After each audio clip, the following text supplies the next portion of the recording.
Hey everyone, today I'm making a big batch of pepperoni rolls. This is a great snack just to have around for various reasons: hiking, riding bikes, picnics, after school snack, road trips, camping, entertaining. They really come in handy. And growing up and living in southwestern Pennsylvania, pepperoni rolls are just something that we know about. You can get them at the grocery store. It wasn't until I moved away from home that I met so many people that had never heard of a pepperoni roll. If I'm going to make a batch of pepperoni rolls, I like to make a big batch and then store them in the freezer. There are so many variations of pepperoni rolls. I'm using frozen dinner rolls. I have some friends that use crescent rolls or frozen bread dough. I'm using pepperoni slices like you would see on pizza. I know people that use pepperoni sticks or even the sandwich size pepperoni sliced up. People use cheese. People add in pepperoncinis. Some people like to sprinkle some seasonings on top, like Italian seasoning, garlic powder. I'm doing a very basic recipe, so I'm not going to really do cheese, but I will show you how to do cheese because there is a certain tucking technique that you want to do so the cheese doesn't ooze out everywhere. My husband loves when there's cheese in there. Who doesn't? You can use lots of types of cheese: mozzarella, pepper jack, cheddar. Today I have Monterey Jack. That's just what I had in the fridge. Let's go over what you'll need to make these. You'll need rolls that you let thaw and rise overnight, flour to prevent sticking to roll them out, cooking spray, the pepperoni, and I beat an egg with a little bit of water. We're gonna do an egg wash on top. Let's check and see what I did last night to get me ready for this point. I sprayed baking sheets or casserole dishes with cooking spray and spaced the rolls to allow them to double in size. The directions on the package say to let rise 3 to 5 hours. I just like to let mine rise overnight. It also says to spray the underside of the plastic wrap with cooking spray to prevent sticking, but I skip that step because I'm not worried about sticking since I'm going to roll them out.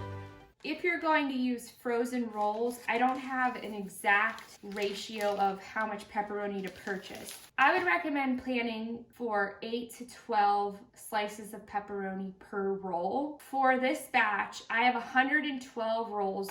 I have 3 bags of 36 and a few extra rolls I had in my freezer. I had a 5-pound bag of pepperoni that I had previously dipped into for homemade pizzas. A few pepperoni were gone. I counted out piles of 10 and I was a little short, so I just took a few off of each to make new piles. So I'm looking at 8 to 9 slices per pepperoni roll. I like to designate the amount of rolls I'm going to make and then make the piles of pepperoni. It's really helpful to have them counted out ahead of time so you know you have enough rather than realizing you've run out while you're sort of in the trenches of the whole process. So I think we're ready to roll.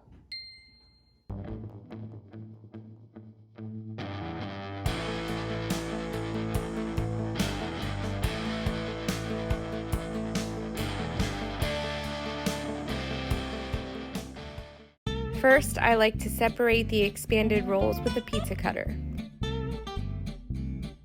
Then spray your baking sheet with cooking spray.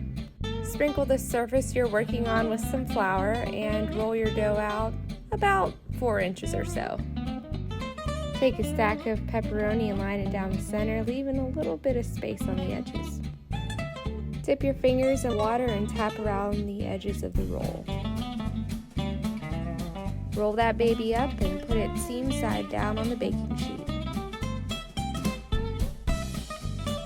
Repeat the process and line your pepperoni rolls on a baking sheet about 2 inches apart.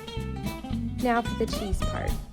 Put half of your stack of pepperoni down, then layer your cheese on top, then put the other half of the stack of pepperoni on top of the cheese. When it comes time to roll the sides in first and then roll the pepperoni roll. Then pinch the ends shut.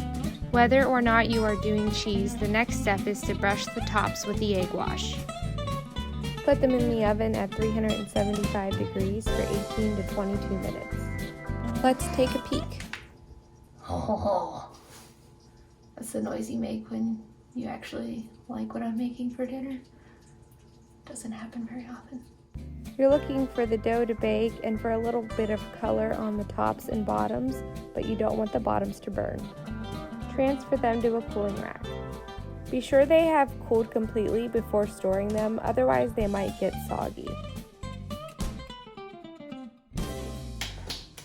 And there you have a large batch of pepperoni rolls ready for all your adventures. Be sure to like, share, comment, subscribe. I want to see a batch of pepperoni rolls take over your kitchen. And more importantly, lots of happy pepperoni rolls going out on great adventures.